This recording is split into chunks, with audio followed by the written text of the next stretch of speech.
কোরবানি করা মহান আল্লাহর নির্দেশ। পৃথিবীতে কোরবানির সূচনা হয়েছে আদম আলাইহিস সালামের দুই সন্তান হাবিল কাবিলের মাধ্যমে। ইব্রাহিম আলাইহিস সালাম ও ইসমাইল আলাইহিস সালামের কোরবানির অবিস্মরণীয় ঘটনাকে কেন্দ্র করে উম্মতে মুহাম্মদীর উপর কোরবানি ওয়াজিব করা হয়েছে।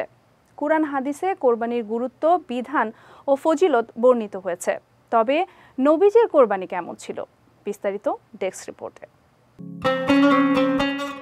কোরবানি পৃথিবীর অন্যতম প্রাচীন ইবাদত। প্রথম মানব ও নবী আদম আলাইহিসসাল্লামের যুগেই যার প্রচলন ঘটেছিল।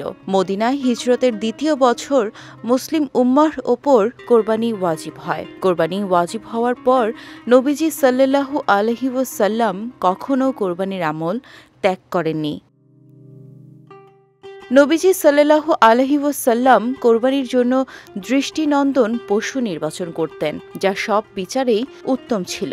হযরত আবু হুরায়রা রাদিয়াল্লাহু তাআলা আনহু থেকে বর্ণিত হাদিসে আছে, নবীজি সাল্লাল্লাহু আলাইহি ওয়াসাল্লাম কোরবানির ইচ্ছা করলে দুটি মোটা তাজা মাংসলো শিংযুক্ত ধূসর বর্ণের ও খাসি করা মেষ ক্রয় করতেন। এছাড়া নবীজি সাল্লাল্লাহু আলাইহি ওয়াসাল্লাম একাধিক পশু দ্বারা কোরবানি করেছেন, যেমন গরু, মেষ বা ভেড়া, দুম্বা, উট এবং ছাগল। তাছাড়া নবীজি নিজ হাতে কোরবানি করতেন। হযরত আব্দুল্লাহ ইবনে ওমর রাদিয়াল্লাহু তাআলা আনহু বর্ণনা করেন, নবীজি সাল্লাল্লাহু আলাইহি ওয়াসাল্লাম ঈদগাহে কোরবানির পশু জবাই করতেন, তবে উট হলে নহর করতেন।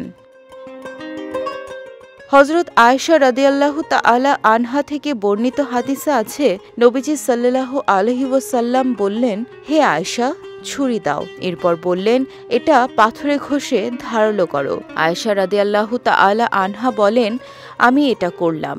নবীজি সাল্লাল্লাহু আলাইহি ওয়াসাল্লাম ছুরি নেন, তারপর দুম্বাকে ধরে কাত করে শোয়ান এবং জবাই করার সময় বলেন, বিসমিল্লাহ, হে আল্লাহ, আপনি এ কোরবানি মুহাম্মাদের পরিবার ও তার উম্মতের পক্ষ হতে কবুল করুন।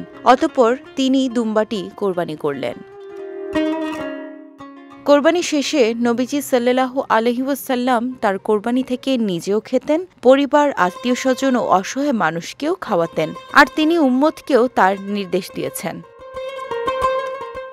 এদিকে হযরত আব্দুল্লাহ ইবনে আব্বাস রাদিয়াল্লাহু তাআলা আনহু থেকে বর্ণিত হাদিসে আছে, নবীজি সাল্লাল্লাহু আলাইহি ওয়াসাল্লাম